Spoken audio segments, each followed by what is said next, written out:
Assalamualaikum warahmatullahi wabarakatuh. Bismillah walhamdulillah wassalatu wassalamu ala ashrafil mursalin wa ala alihi wa sahbihi ajma'in amma ba'd. ബഹുമാനപ്പെട്ട ഉസ്താദുമാർ, പ്രിയപ്പെട്ട നാട്ടുകാർ, അള്ളാഹുവിന്റെ അപാരമായ അനുഗ്രഹം കൊണ്ട് റമദാൻ മാസത്തിലാണ് നാം ഓർമ്മിച്ചു കൂടിയത്. അള്ളാഹു തആല അനുഗ്രഹിക്കുമാറാകട്ടെ. ആമീൻ. പ്രിയമുള്ള മുഅ്മിനീങ്ങളെ, നാം ചെയ്തതായ അമലുകളും കൊടുത്തതായ സ്വതക്കകളൊക്കെ സ്വീകരിക്കണമെങ്കിൽ മാതാപിതാക്കളെ പൊരുത്തത്തോടു കൂടി ജീവിക്കണം. അവരെ സ്നേഹിച്ചാൽ മാത്രമേ അതൊക്കെയും സ്വീകരിക്കുകയുള്ളത്. മാതാപിതാക്കളെ മനസ്സ് വേദനിപ്പിക്കുന്നവർക്ക് അല്ലാഹു തആല ദുനിയാവിൽ വെച്ച് തന്നെ ശിക്ഷ കൊടുക്കുകയാണ്. നബി സല്ലല്ലാഹു അലൈഹി വസല്ലമ തങ്ങൾ പറയുകയാണ്, ആരെങ്കിലും ഒരുത്തൻ കുടുംബബന്ധം ചേർത്തിയാൽ, അതായത് മാതാപിതാക്കളെ ബഹുമാനിക്കുന്ന അവരെ സ്നേഹിക്കുന്നവർക്ക് അല്ലാഹു തആല നാളെ ജന്നാത്തുൽ ഫിർദൗസ് എന്ന സ്വർഗ്ഗം കൊടുക്കുമെന്ന് ഹബീബായ നബി സല്ലല്ലാഹു അലൈഹി വസല്ലമ തങ്ങൾ പഠിപ്പിക്കുകയാണ്. ഒരു ദിവസം നബി സല്ലല്ലാഹു അലൈഹി വസല്ലമ തങ്ങളുടെ അടുത്തേക്ക് ഒരു സ്വഹാബി വന്ന് ചോദിക്കുകയാണ്, യാ റസൂലല്ലാഹ്, ഓ അല്ലാഹുവിന്റെ റസൂലേ, എനിക്ക് ആരോടാണ് കൂടുതൽ ബാധ്യതയുള്ളത് എന്ന് ചോദിച്ചപ്പോൾ അല്ലാഹുവിന്റെ റസൂൽ പഠിപ്പിക്കുകയാണ്, നിന്റെ ഉമ്മയോടാണ്, നിന്റെ ഉമ്മയോടാണ്, നിന്റെ ഉമ്മയോടാണ്. 3 പ്രാവശ്യം നിന്റെ ഉമ്മയോടാണ്, 4ാം പ്രാവശ്യം നിന്റെ വാപ്പയാണ്. കാരണം ഗർഭം ചുമന്നത് 10 മാസം തള്ളയാ, പ്രസവിച്ച വേദനം തിന്നതും അവർ തന്നെയാ, പാലൂട്ടി നിന്നെ വളർത്തലും അവരാണ്. ഈ 3 കാര്യം ഉപ്പയിൽ വഹിവാണ്. നിന്റെ ഗർഭം ചുമന്നത് ഉമ്മയാണ്, പ്രസവിച്ചത് ഉമ്മയാണ്, പാല് തന്നത് ഉമ്മയാണ്. നീ നിന്റെ ഉമ്മയെ കുറിച്ച് എപ്പോഴെങ്കിലും ചിന്തിക്കാറുണ്ടോ? 9 മാസത്തോളം ഗർഭം ചുമന്നുകൊണ്ട് നടന്നവരാണല്ലോ ഉമ്മ. വീട്ടുകാരൊക്കെയും കല്യാണത്തിലേക്ക് പോകുമ്പോൾ ഉമ്മാക്ക് പോകാൻ സാധ്യമാകുന്നില്ല. വയറിനുറച്ച ഭക്ഷണം കഴിക്കാനും അങ്ങോട്ടും ഇങ്ങോട്ടും തിരിഞ്ഞു മറിഞ്ഞു കിടക്കാനും ഉമ്മാക്ക് സാധ്യമാകുന്നില്ല. കാരണം നീ നിന്റെ ഉമ്മയെ വയറ്റിൽ കിടന്നത് കൊണ്ടാണ്. പ്രസവിക്കുന്ന സമയത്ത് അത് എത്രയോ കരഞ്ഞിട്ടുണ്ടാകും. മരണത്തിന്റെ വേദന പോലും സഹിച്ചവരാണല്ലോ ഉമ്മ. പ്രസവിച്ചതിന് ശേഷം നീ കരഞ്ഞാൽ ഓടി വന്ന് കോരിയെടുത്തുകൊണ്ട് പാല് തന്നവരാണല്ലോ ഉമ്മ. അതുകൊണ്ട് ഉമ്മാക്ക് ചേ പോലും പറയാൻ പാടില്ല എന്ന് ഹബീബായ നബി സല്ലല്ലാഹു അലൈഹി വസല്ലമ തങ്ങൾ പഠിപ്പിച്ചത്. വാപ്പാക്ക് മഹത്വമില്ല എന്നല്ല, സ്വർഗത്തിന്റെ വാതിൽ വാപ്പയാണെന്ന് ഹബീബായ നബി സല്ലല്ലാഹു അലൈഹി വസല്ലമ തങ്ങൾ പഠിപ്പിക്കുന്നത്. ഒരു ദിവസം നബി സല്ലല്ലാഹു അലൈഹി വസല്ലമ തങ്ങൾ സ്വർഗ്ഗത്തിൽ ഇങ്ങനെ നടന്നുകൊണ്ട് പോകുമ്പോൾ ഒരു ഖുർആൻ ഓതുന്ന ശബ്ദം ഇങ്ങനെ കേൾക്കുകയാണ്. നല്ല മനോഹരമായ ശബ്ദം. സൂറൂലികളായ പെണ്ണുങ്ങളും സ്വർഗവാസികളൊക്കെയും ആ ഖുർആൻ ഓതുന്നത് ഇങ്ങനെ കേൾക്കുകയാണ്. അപ്പോൾ നബി സല്ലല്ലാഹു അലൈഹി വസല്ലമ തങ്ങൾ ചോദിക്കുകയാണ്, ഇത് ആരോടാണ് ശബ്ദം? എനിക്ക് നല്ല പരിചയമുണ്ടല്ലോ എന്ന് ചോദിച്ചപ്പോൾ അവിടെ നിന്ന് ഒരു മലക്ക് വന്ന് പറയുകയാണ്, അത് ആരിസ് ഇബ്നു നുഅ്മാൻ റളിയല്ലാഹു അൻഹു.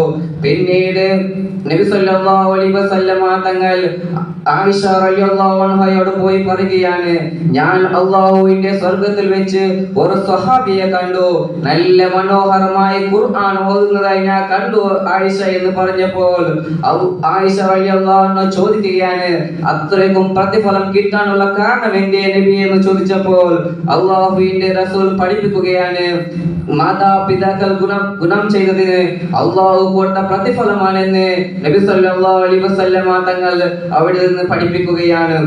മാതാപിതാക്കളെ ബഹുമാനിക്കുന്ന അവരെ സ്നേഹിക്കുന്നവനിക്ക് അല്ലാഹു തആല അവന്റെ ആയുസ്സിനെ നീട്ടി കൊടുക്കുകയാണ്. അതെത്രയോ മക്കൾ ഇന്ന് വയസ്സായിട്ട് പോലും മാതാപിതാക്കളെ നോക്കുന്നവരുണ്ട്. ആ മക്കൾക്ക് അല്ലാഹു തആല അവന്റെ ആയുസ്സിനെ നീട്ടി കൊടുക്കുകയാണ്. രണ്ടാമതായി അവർക്ക് നല്ല സ്വാലിഹത്തായ മക്കളെ കൊടുക്കുകയാണ്. നീ മരിച്ചാൽ നിന്റെ ഖബറിന്റെ അടുത്തേക്ക് വന്ന് യാസീൻ ഓതുന്നതായ മക്കളെ നിനക്ക് നൽകുമെന്ന് ഹബീബായ നബി സല്ലല്ലാഹു അലൈഹി വസല്ലമ തങ്ങൾ പഠിപ്പിച്ചത്. മൂന്നാമതായി നല്ല സമയത്ത് നല്ലതുമായി ബന്ധപ്പെടുന്ന സമയത്ത് നിന്റെ മരണമാണ്. നാലാമതായി അല്ലാഹുവിന്റെ പൊരുത്തം നിനക്ക് കിട്ടുകയാണ്.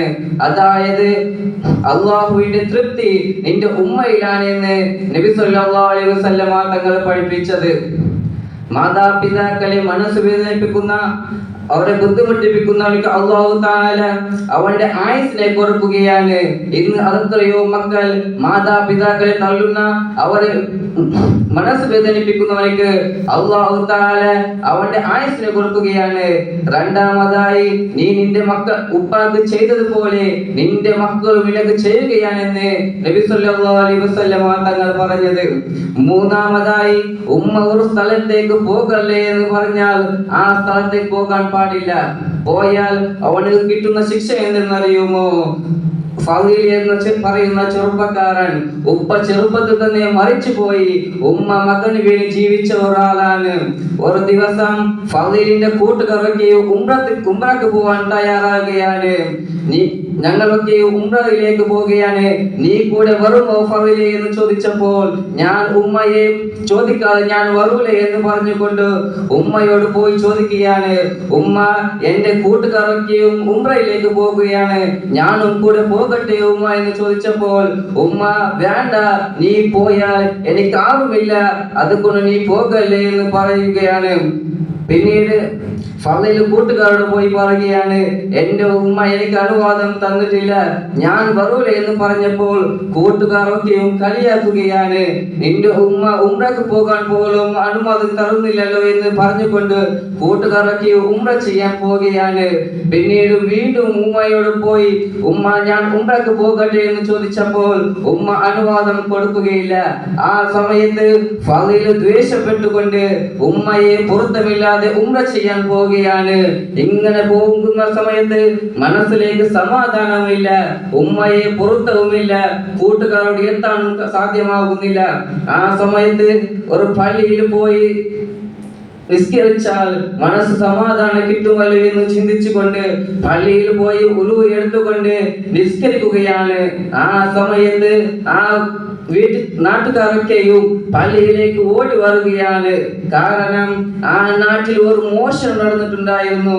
മോഷണം നടത്തിയ ആൾ ആ പള്ളിയുടെ ഭാഗത്തേക്ക് വന്നിട്ടുണ്ട് എന്ന് പറഞ്ഞുകൊണ്ട് നാട്ടുകാരൊക്കെയും പള്ളിയിലേക്ക് ഓടി വരുകയാണ്. ആ സമയത്ത് അവിടെ ഉള്ളത് ഫളീല് മോഷണം നടത്തിയ ആളെന്ന് വിചാരിച്ചുകൊണ്ട് നാട്ടുകാരൊക്കെയും അവനെ തള്ളുകയാണ്. പിന്നീട് അവന്റെ 2 കൈകളെയും കാലുകളെയും 2 കണ്ണുകളെയും എടുക്കുകയാണ്. അവസാനമായി നാട്ടുകാരൊക്കെയും അവന്റെ കള്ള കള്ള എന്ന് വിളിക്കുമ്പോൾ ഫളീൽ പറയുകയാണ്, എന്റെ കള്ള എന്ന് വിളിക്കല്ലേ, ഞാൻ ഉമ്മയെ പൊരുത്തമില്ലാതെ വന്നത് കൊണ്ട് എനിക്ക് കിട്ടിയ ശിക്ഷമാണെന്ന് അവിടെ ഫളീൽ പറയുകയാണ്. അതുകൊണ്ടും മാതാപിതാക്കളെ പൊരുത്തമില്ലാതെ ഏതൊരു സ്ഥലത്തേക്കും പോകാൻ പാടില്ല. അല്ലാഹു തആല മാതാപിതാക്കളെ പൊരുത്തത്തോടെ ജീവിക്കാൻ അല്ലാഹു നമുക്ക് തൗഫീഖ് നൽകുമാറാകട്ടെ. മാതാപിതാക്കൾക്ക് ഉസ്താദുമാർ സാധിച്ചവർ ആഫിയത്തുള്ള ദീർഘായുസ്സ് നൽകുമാറാകട്ടെ. ദുആ കൊണ്ട് വസിയത്ത് ചെയ്ത പല ആൾക്കാരുമുണ്ട്, അവിടെ എല്ലാ ഹലാലായ ഉദ്ദേശങ്ങളെ ഹാസിലാക്കുമാറാകട്ടെ. മരിച്ചപോലെ ഖബറുകളെ അല്ലാഹു സ്വർഗ്ഗ പൂങ്കാവനമാക്കുമാറാകട്ടെ. നമ്മുടെ ശരീരത്തിലുള്ളതായ എല്ലാ ളാഹിറും ബാത്തിലുമായ എല്ലാ രോഗങ്ങളെ ഈ റമദാൻ മാസത്തിന്റെ ബർക്കത്ത് കൊണ്ട് ശിഫയാക്കുമാറാകട്ടെ.